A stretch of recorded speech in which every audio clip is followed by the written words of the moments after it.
Netflix CEO caves to cancel culture. The Taliban are beheading female athletes. And Condolezza Rice co-hosts The View. I'm Nico Fideli. And I'm Brittany Fideli. And this is For the Republic. The only thing we have to fear is fear itself. Ask not what your country can do for you. Mr. Gorbachev, tear down this wall.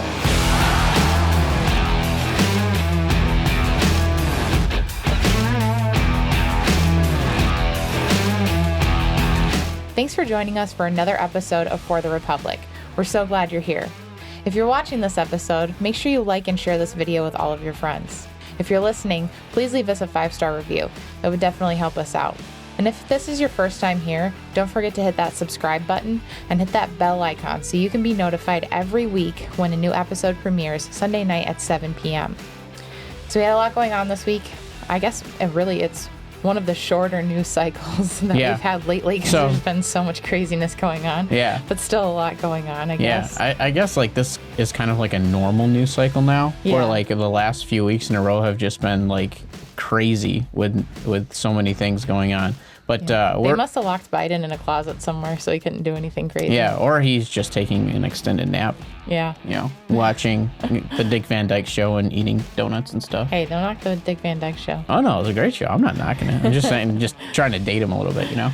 Yeah, so, speaking of screwing up, Netflix CEO walked back his statements last week, right? Yeah, so last week we talked about Dave Chappelle being canceled, quote unquote, by the cancel culture and his reaction to that. And we kind of contrasted that with John Gruden. Mm-hmm. And we, talked about how the Netflix CEO stood by Dave Chappelle and said, surprisingly. Yeah, surprisingly. So like a recap, Dave Chappelle said that gender is fact, and then he made a joke about transgender males transitioning into a female and how it's not real female genitalia, and compares it to like fake meat kind of thing. So, which clearly like that's his job, is to be funny. Yes. So, and to make like extreme comparisons, Yeah, like that's like what a comedian does. It's right. That's why people go watch their shows. So the Netflix CEO, Ted Sarandos, when he came out in an original statement, he said, courtesy of Fox News, said content on screen doesn't directly translate to real world harm. And since then, he said, what I should have led with in those emails was humanity. I should have recognized the fact that a group of our employees was really hurting, which is not really English, but I don't know. And like, how are they really hurting? Yeah, and how are they really hurting? I mean, like, did Dave Chappelle like run them over with a bus after the show, or like did his tour bus like hit them on the way out? Yeah, I don't know. Like, how are they really hurting? Right, and that's kind of like what what our society is kind of subjected to these days, is that like violence doesn't actually have to be violent, you know what I mean? Or like pain doesn't actually have to be real pain. It's whatever they decide, whatever they're feeling, kind of thing. Well, amazingly enough though, in the fallout from this, there was a guy, I don't know, standing outside of a building with a sign.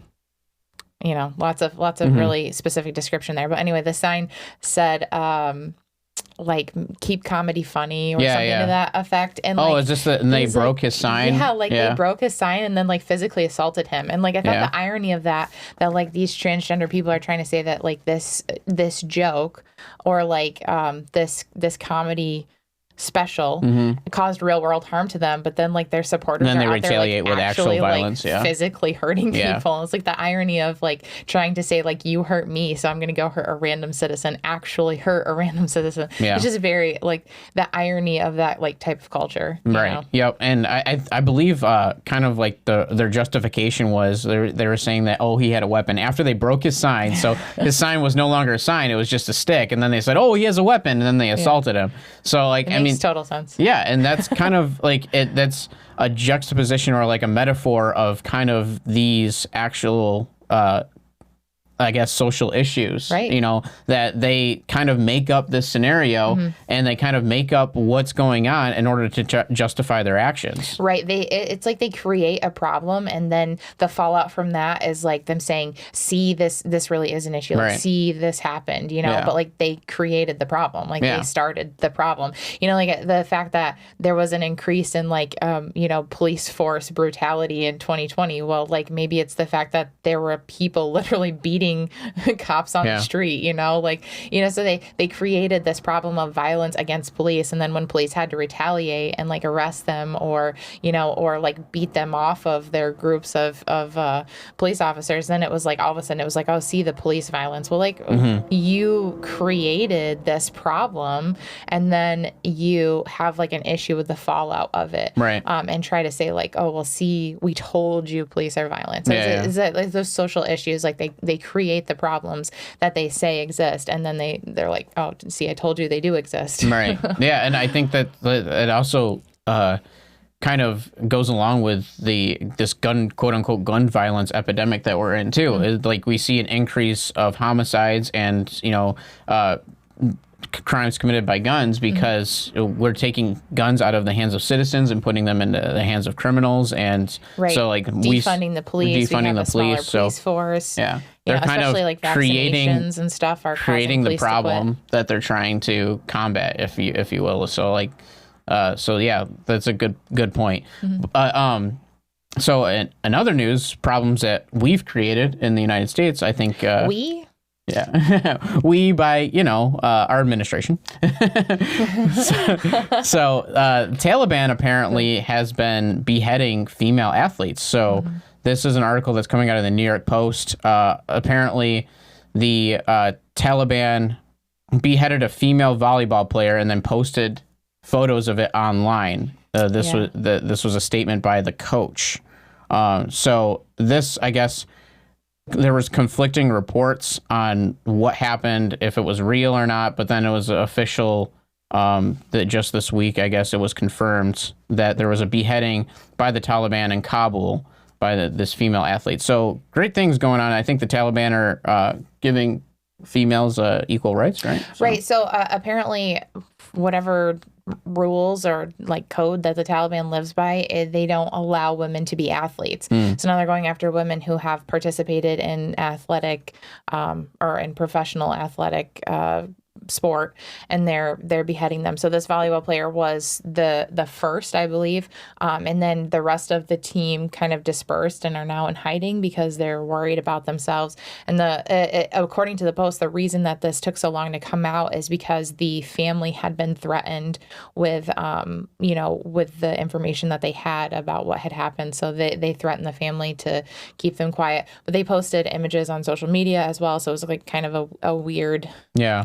It's a weird thing that you would just expect from the Taliban, you know, like they're going to post it on social media, but they also silence the family of the victim. So it's been quite a rough road, you know, and of course we still have Americans that are left in Afghanistan without a way out. We still have actually some students from California who were there on a field trip who have not yet been able to secure a way out. There's still a lot of bad things happening in Afghanistan, but this in particular to actual Afghan people, you know, by the Taliban. So yeah. I mean, it obviously, you know, this is a strike against the Taliban as being a legitimate, you know, form of government. But they've been very cooperative. Oh, yes. And they're professional, according to the White House. So, you know, let's remember that.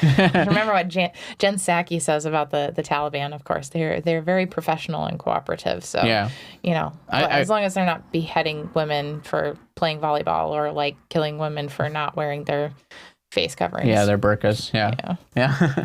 So it kind of goes back to that spokesperson who made a statement and said that they were disappointed that the Taliban didn't appoint any women in their government and administration. Yeah, they don't believe in female volleyball players or like female athletes, but they're going to appoint a female head of government. It's just I don't really understand what some people think before they speak. Right. I mean, or maybe they don't. And like this kind of goes back to, you know, the theme that the right has been talking about with the Taliban and Afghanistan, that we kind of created this disaster. I mean, and this is a story that should break your heart, but what should break your heart more is that we've, as the United States, have kind of brought this to fruition. Right. So, I mean, a lot of things going on that we've kind of lost our focus on what's been happening in the Middle East, and I think that it's important to shed light on these stories, even though this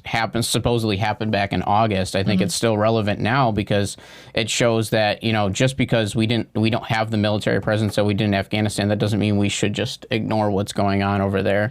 Right. The problem is that so much has happened during this administration that it's kind of hard to keep track of all that's going on. So like you get bombarded by like story after story after story, and then it's really easy to forget something that happened this literally just happened in August, where we had this disastrous pullout, and, you know, we lost American soldiers, we lost American citizens, we had missionaries that were brutally murdered in the city of Kabul.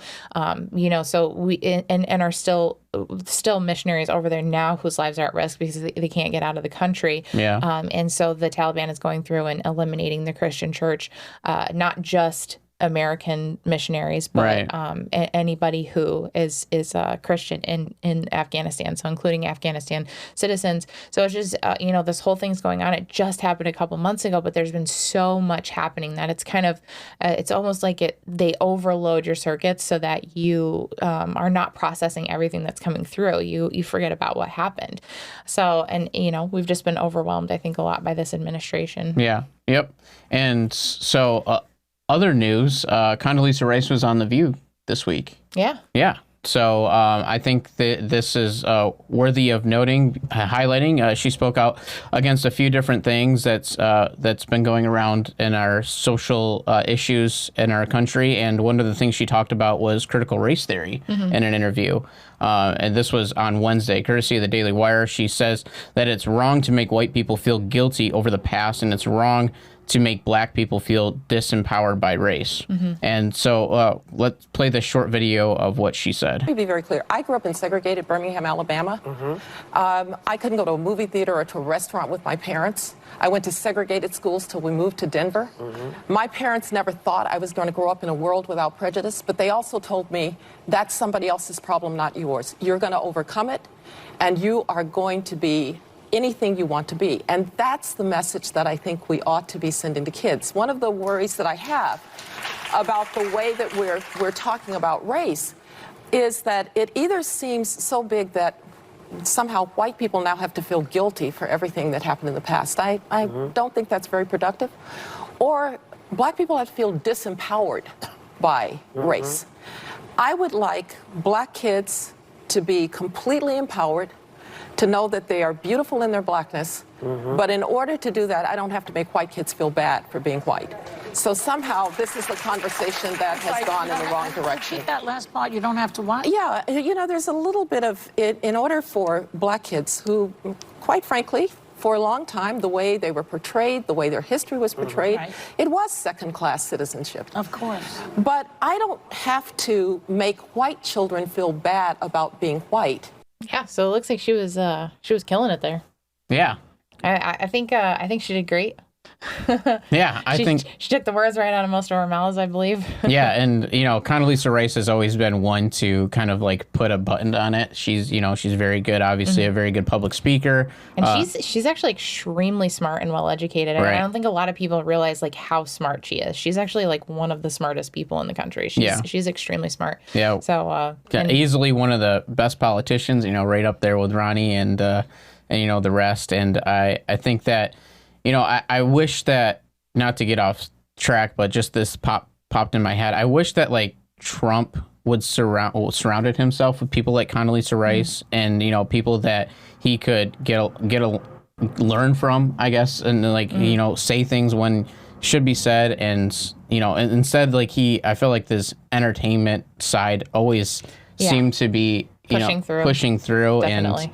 if he was more reserved, I think that we would be sitting with a different administration today. Yeah, I think you're correct on that. I think it's interesting to note that like Condoleezza Rice was actually she was actually well favored to run for president a few years ago.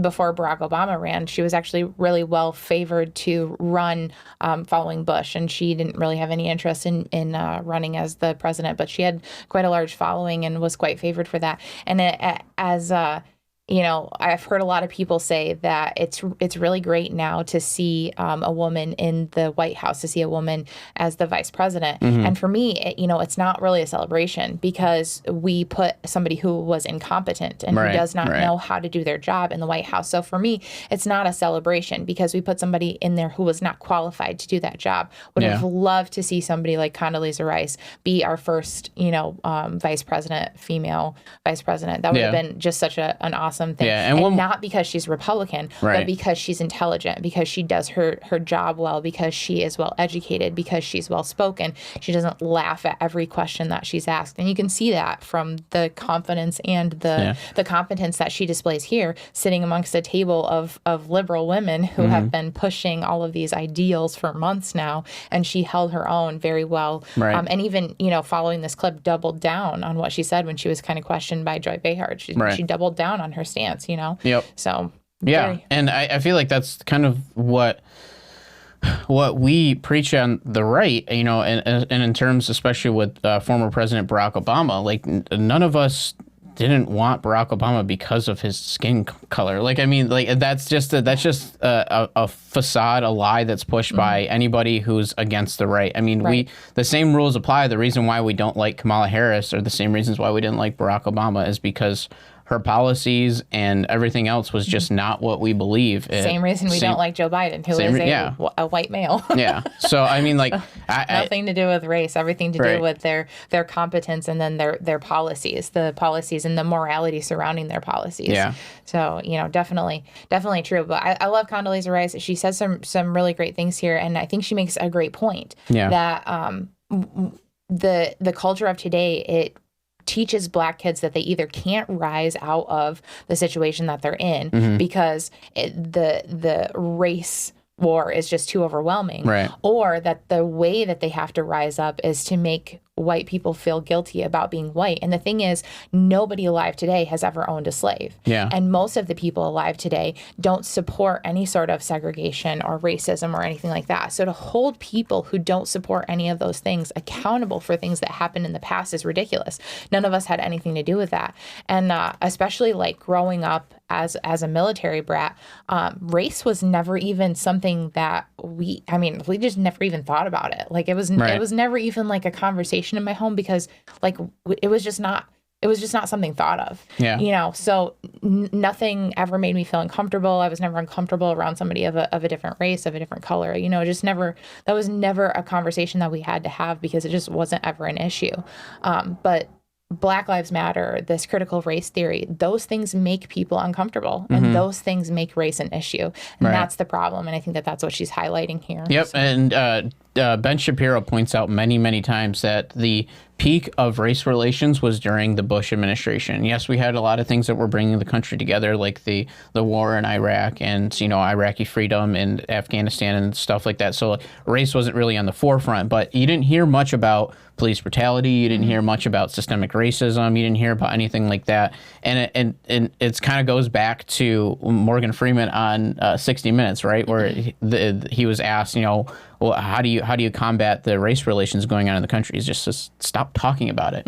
Stop talking about it. There's nothing in this country that keeps down a Black person. There's nothing in this country that keeps somebody where they're at. That we have the greatest mobility class mobility in the whole wide world in the United States. So and you mentioned the agenda that's being pushed about either bringing white people down or lifting Black people up to kind of create an equal playing field. And that was the very thing that Kamala Harris ran on with her ticket with Joe Biden.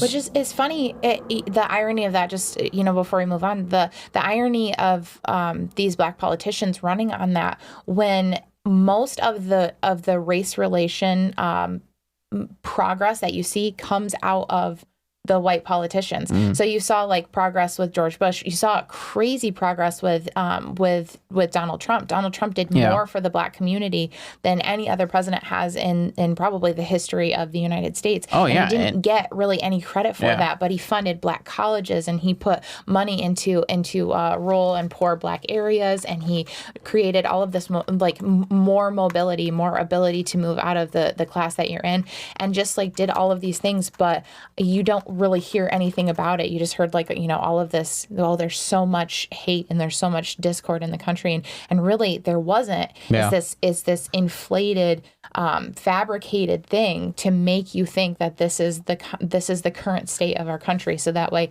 you feel like that this perceived thing is reality, and it's not. I just want to you brought up a good point, and we're talking about Kamala Harris, and we're talking about the 2020 election cycle, and we're talking about what Trump was going to do for black people. I want to make this contrast real quick. I'm going to show you guys. This was the Platinum Plan. This was President Trump's pillars on what he was going to do for minority communities.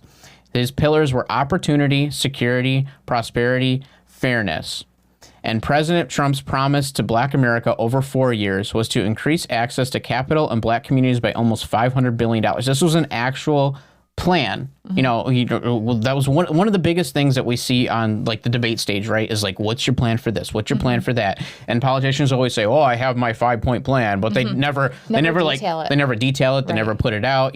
Or you can find it on my website, my 5-point plan, blah blah blah. But this is actually something that the Trump administration put out that they were going to do. They were going to create 3 million new jobs for the black community, creating 500,000 new black-owned businesses, increase access to capital in black communities by almost $500 billion, so on and so forth. You guys can read this. This is still available. And I want to contrast that with the plan that Kamala Harris and Joe Biden had. If you remember, Kamala Harris came out with this video that she talks over called Equality versus Equity. So there's a big difference between equality and equity. Equality suggests, everyone should get the same amount. The problem with that, not everybody's starting out from the same place. So if we're all getting the same amount, but you started out back there and I started out over here, we could get the same amount, but you're still gonna be that far back behind me. It's about giving people the resources and the support they need, so that everyone can be on equal footing and then compete on equal footing. Equitable treatment means we all end up at the same place.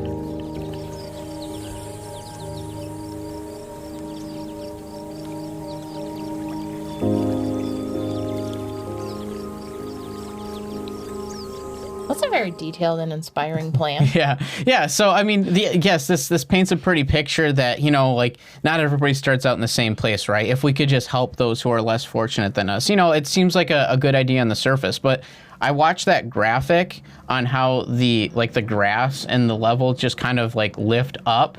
But in reality, in order for that equal playing field, something has to come down, right?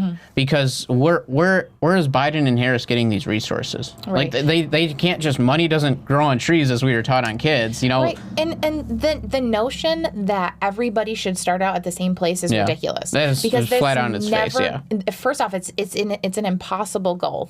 There's no such thing as a utopia. That's why it's a book and not a reality. There is no such thing as utopia. Nobody is ever going to start out on the same playing field as anybody else, and it doesn't matter what you do to make the country more equal or the world more equal.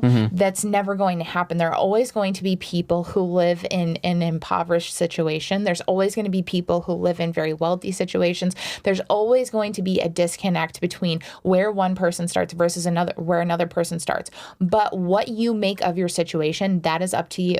And you see that out of these prominent prominent black figures that I have always admired. Denzel Washington is one of them, who you've seen him advertise for the Boys and Girls Club. And that's because when he was a poor black child, he was part of that, and he had a mentor who supported him, and he had a mentor who taught him, and he rose to be, in my opinion, one of the best actors, one of the best looking actors as well. But I love him. I love his moral compass. I love what he has to say. He's very educated. He's very strong on being aware of what's happening in the country and all of those things. And he got all of that because of his accomplishments, not because somebody equaled the playing field, or not because somebody made the grass grow taller where he was born, but because he worked hard to get to where he's at. Same out of Morgan Freeman, same out of even Lil Wayne, who tried to kill himself, and a police officer walked through the door, picked up a white police officer, walked through the door,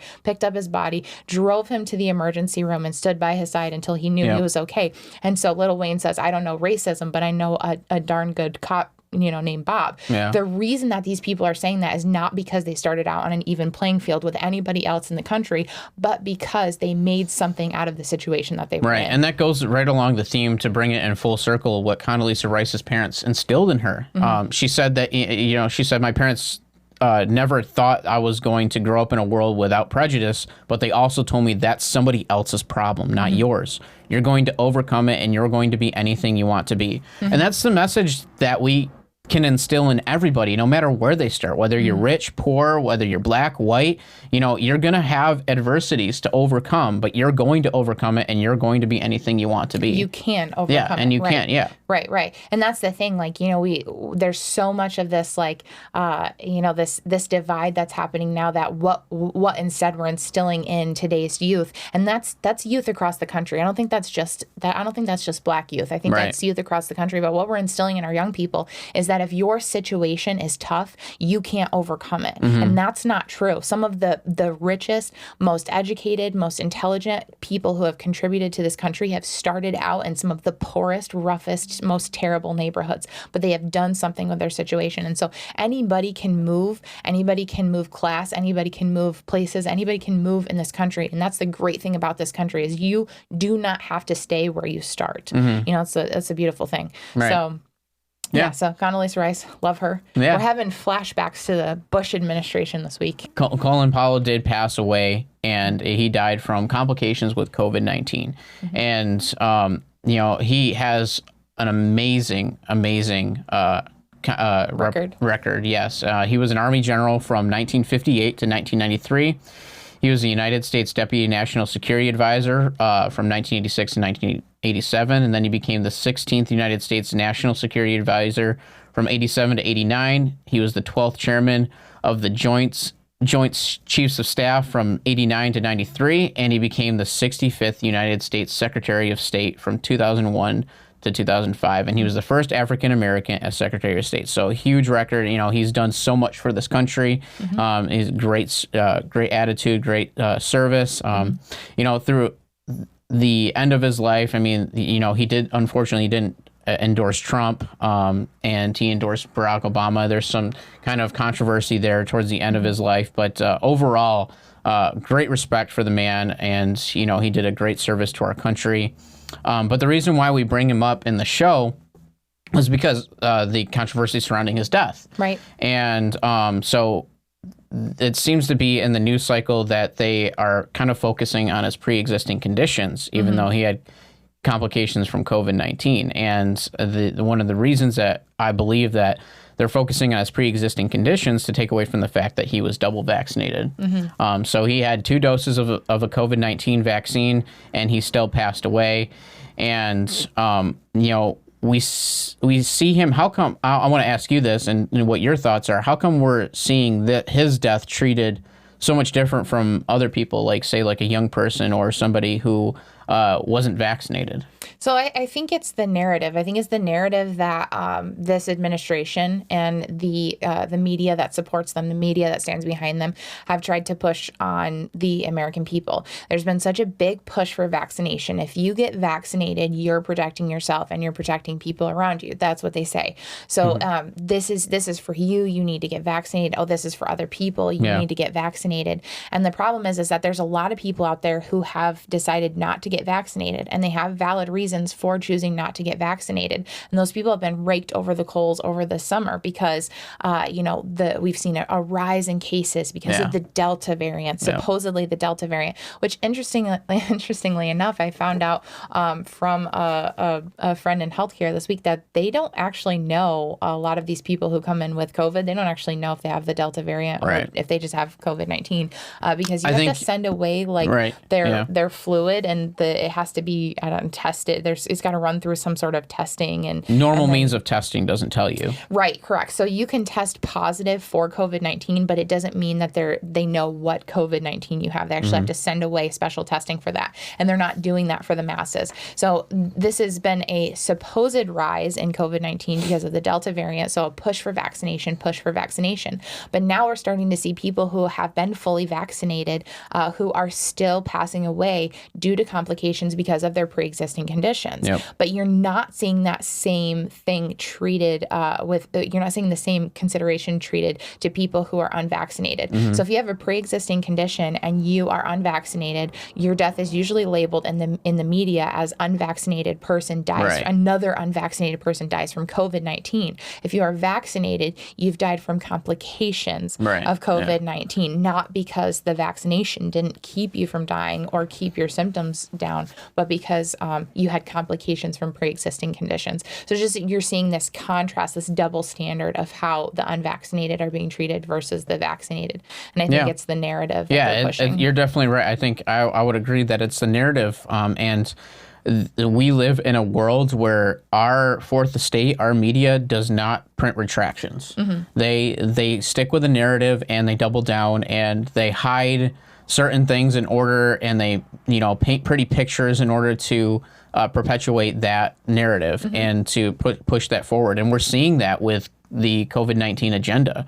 If you're unvaccinated and you're a healthy human being and you pass away from COVID, then you're labeled as the COVID killer, and COVID strikes again. This is why you have to be vaccinated.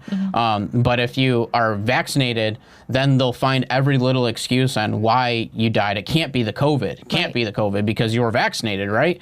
And this raises questions, and rightfully so. And why is this being talked about this way? Why aren't we getting the truth? Why aren't we, why are they spinning it? Why are they spinning it? Why is there a spin? Question. Right. If this is such a good thing for the American people, this essentially getting a flu shot, if this is such a great thing for the American people, then why do you have to spin the narrative? Why do you have to misrepresent things? Why does there have to be a double standard from one death to another? If this is so great, if this is so perfect for everybody to get, and everybody needs to get it, and there's no hidden agenda, there's no double, there's no extra thing that they're keeping behind closed doors. If that's not the case, then why don't they just tell the truth? Why aren't they just honest about what's happening? Because the lies and the spin is what causes people to be hesitant to do this in the first place. It's what causes people to question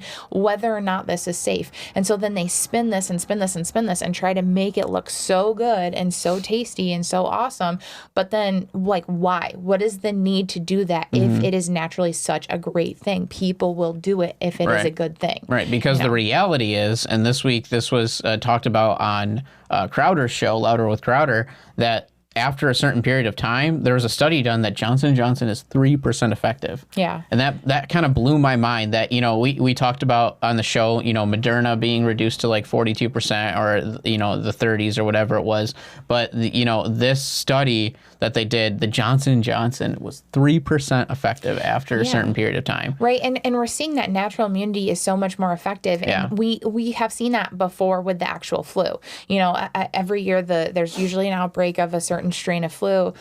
You have people who get it, people who don't. If you get it, then typically your immune system builds up the antibodies to protect you from getting it again in the future, or from getting it in a serious way in the future. And so we're seeing that same result out of the COVID-19 virus. If you get it, your immune system builds up those natural antibodies. You have a greater effectiveness against fighting that, and so on and so forth. So we see that natural immunity is best, but we're also seeing the government refuse treatment of any other kind. mind. And that's also an issue. We talked about a couple of weeks ago with molnupiravir. We have talked about it with ivermectin. And interestingly enough, this week they passed the Johnson & Johnson booster shots. So that has now been approved. Now, still Johnson & Johnson, Moderna, and Pfizer have not made it through stage 3 testing. So they still have not been fully vetted vaccines, even though they say, oh, these vaccines are safe. They still have not fully vetted these vaccines. However, molnupiravir, who is almost through stage 3 testing for use against the coronavirus, has petitioned the government for emergency use and treatment of patients with coronavirus. And those studies have shown it to be literally so effective that they did not have any deaths in the group that received molnupiravir. The government still has not approved emergency use of that. They're still hiding ivermectin and sending it into third world countries. They're still doing all of these things. And in fact, I read this week that a pharmacy refused to fill a man's ivermectin prescription. He did find a doctor who was able to prescribe it to him, and he's now actually suing the company who refused to fill his prescription. So you are seeing all of this stuff, and it's like, why the spin? Why the lies? Why the double standard? Why all of this if there is no hidden agenda? Right. Yep. And I watched CNN, and what's that guy's name? Sanjay Gupta. He's the doctor from CNN, and he was on the Joe Rogan show, and Joe Rogan really drilled him hard about CNN pushing the agenda that Joe Rogan was taking a horse dewormer, saying that ivermectin is for for horses and that it's not made for humans. And Joe Rogan really called him out on it and said that these ivermectin has been used for billions of people, and he asked Sanjay Gupta, why did they say that it was horse dewormer when that's not what it is? And Sanjay Gupta was just like, I guess they shouldn't have said that, kind of like just cowering down. And then Sanjay Gupta went back on CNN, and they said to him, it was Don Lemon. It was Don Lemon that was asking him, well, do they use it on horses? And Sanjay Gupta says, they use it on horses. Oh, so it's still for animals, but humans can use it too. And then Sanjay Gupta is like, yes, correct. So even then, there's been called out a completely wrong, just bold-faced lie, and they still can't retract. Right. So this medicine has been used for over 20 years on people. It's not like this is just, it's not like somebody went to the vet and was like, hey, let me see if ivermectin works on COVID-19. Right, yeah. This is something that has been used successfully on humans for, 2 decades. So right. It's the guy got a Nobel Peace Prize. It's not a new thing. Nobody went to their vet, in 2020 and asked them for the prescription for ivermectin so that they could prove that this is true. But once again, government deception, government spin, and that's and media spin, media deception, and it actually goes right along with what we're seeing. A few weeks ago, I remember you talking about the COVID numbers that they spike in certain areas according to the weather, and the theory behind that, or the science behind that, is that when people start heading indoors because the weather in their area changes, that there's a spike in COVID-19 because you have people in smaller areas without that fresh air, without being outside. So we saw over the summer that some of the southern states like Texas, Florida, Tennessee, you saw them getting hit pretty hard with COVID. Their numbers rose pretty high. That's because they're unvaccinated. Yeah, so the media was just raking them over the coals. It's because they haven't pushed vaccinations. They're not requiring vaccinations in their workplaces. They're not requiring, masking and so on and so forth. And they just really raked, especially Ron DeSantis. They really went after him. They really went after Greg Abbott in Texas. So those two places got hit particularly hard by the media. And we're starting to see the same thing happen in northern states. And the media is not talking about it. You've seen if I recall the numbers correctly, a 25% increase in the numbers in Michigan. Mm-hmm. And I believe Colorado was actually the smallest increase, and they were at 14% of an increase in their COVID number. So, you're still into the teens, even with the smallest of the increases. So we're seeing, and Colorado is not, it's not a conservative state. It's a liberal state. So you're not even talking about a northern state that is conservative. Michigan too is pretty highly liberal state. So you're talking about places that have been pushing vaccinations, that have been requiring vaccinations, that have been firing people for not being vaccinated. And they're now seeing this uptick in COVID-19 cases because it's getting cold. Right. And they're all going indoors. Yep. So, and you're starting to see in the South where the weather is beginning to cool off and people are able to start going outdoors, you're seeing the numbers go down. Yep. So the media is not talking about that either. Right. Which I find interesting. Yeah. I mean, the thing is that obviously the media and the Biden administration and the left and Fauci and all these guys, they've pushed this agenda that there has to be zero COVID, and they've backed themselves in a corner, and they realize that they're not going to achieve that goal. So what they do is they cast blame on anything that they can, and they're running out of excuses. They're running out of things to blame because now you can't blame states that have high vaccination rates. You can't blame governors who do all the things that you wanted them to do, Right. because that goes against, everything that you said, and that goes against the science. So I mean, eventually, we're going to get into this catch-22 where no matter what they say, it's going to come back to bite them. We're seeing that now. We're seeing that, they preach that, if these states would just get their vaccination rates up, then we can put this behind us. Well, now it's affecting states that have high vaccination rates. And that's just because this virus, at the end of the day, is a virus. Right. And you're seeing other countries try to push this zero COVID-19, and it's wildly unsuccessful. Right. Australia, New Zealand. Right. You're seeing, you saw these crazy lockdowns in New Zealand. You're seeing crazy lockdowns in Australia right now. I mean, you're talking about like people are being like beaten because they're like outside of their homes. I mean, like it's a pretty crazy system that's going on right now. But the fact of the matter is, even in those places where they've completely locked down, I mean, New Zealand didn't even let anybody go anywhere for like 2 weeks straight. I mean, it was like everybody had to stay in their homes for like a complete 2 weeks. Once their prime minister lifted that restriction, they still had COVID. So, and she was like, now we're realizing it's an impossible goal. So it's never going to happen. The world now just has to live with the fact that there is COVID-19. It is here. It's just like the flu. Every year, you're going to probably have a new strand of it. Every year, if you want to go get your booster shot, you can. Every year, if you don't want to go get your booster shot, you should be able not to have to do that. The fact of the matter is it's here to stay. And so people need to start living with the fact that not that this is the new reality, but that it's something that is going to be around, and we need to adjust to that and continue to live our lives, not living in fear. I don't go outside every winter and think, oh my gosh, I'm so scared of getting the flu. I don't do that because the flu is just part of our reality. And COVID-19 needs to become a part of our reality where we're not scared of going outside. We're not scared of hugging our families. We're not scared. The CDC is now recommending that people who are unvaccinated don't travel for the holidays. Like, so now if you're unvaccinated, you shouldn't go home to see your family for Christmas. We're not doing this again. Like it's at this point, it's so comical that you're even suggesting that people don't travel. It's insane. It's crazy. Maybe they're just trying to like back up. Is it Southwest Airlines that's having a problem with their pilots? Maybe they're just trying to protect them with their pilot shortage. CDC is recommending if you travel home for the holidays, you should do it on an airline with pilots. So.